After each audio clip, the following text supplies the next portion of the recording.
suratul falak e suratul nas ɗiɗo ɗiɗi sababu nuzul majji on ko gotum. Oɗo kefeero bilejo wiyeteɗo Lubaydi ibnul Asam o bilɗi nelaaɗo, o ñoƴƴini nelaaɗo, o coori nelaaɗo, o yehi o fiɓi ɗum piɓe 11 o yehi o ñoƴƴinoy ɗum e ɓundu e ley koyɗe hayre. Nelaaɗo nawni ko yata duuɓi e balɗe 15 ma ɗum balɗe 10 ɓe hiɓe Musa ɓe watamen minde hay e hunde. On sa Jibril arde e malaikajo go inni oya inni eppa jatigi ma tampi. Jibril maki mi anda kon ɗon lekki. Oya inni he ko am bilejo wiyeteɗo Asam Lubaydi ibnul Asam on ko on woni ko bilɗi jatigi ma ñoƴƴini e fetere kaarire e ɓundu kaariru. Yamirmo yo yaw o irtoya, o so irti ɗum ɗon o janga suratu falaq e nasi o moccito haray lanni o dikkay ayawal kala firtay finde to ayaje ɗen ɗo e suratuji ɗi ko ɗe 11 piɓe ɗen ko ɗe 11 aya jangaɗo be finde go firtu ko neɓi ɗaɓɓude lekki tawi ɗum ɗon no ñoƴƴini ka ley hayre ɗon o dikkata bimana oya haalani ko andi ngole musidɓe julɓe wata inno jinna ala ko fenande ma, ñanne ala ko fenande ma, karama ko batin ala ko fenande ara falji ino woodi no lorra kadi.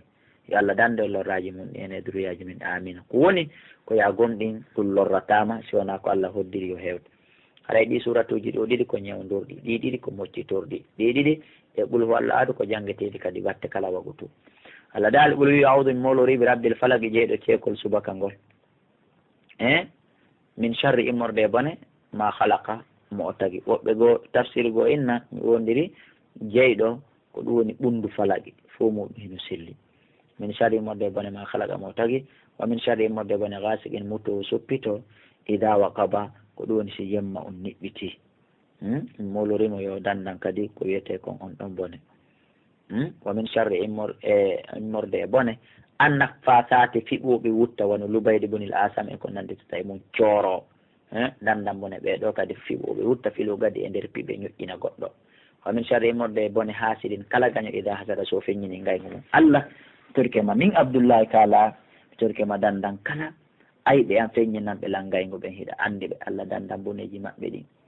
Allah dandu kala bone ko ɗum woni ɓe wonɓe jentade kadi o tafsiru an boneji ayɓe maɓɓe ɓen. Allah ayɓe an feññinanɓe langaygo eɓe feññina ngaali lan ɓe mi humpiti fimum eɓe humpitade dandan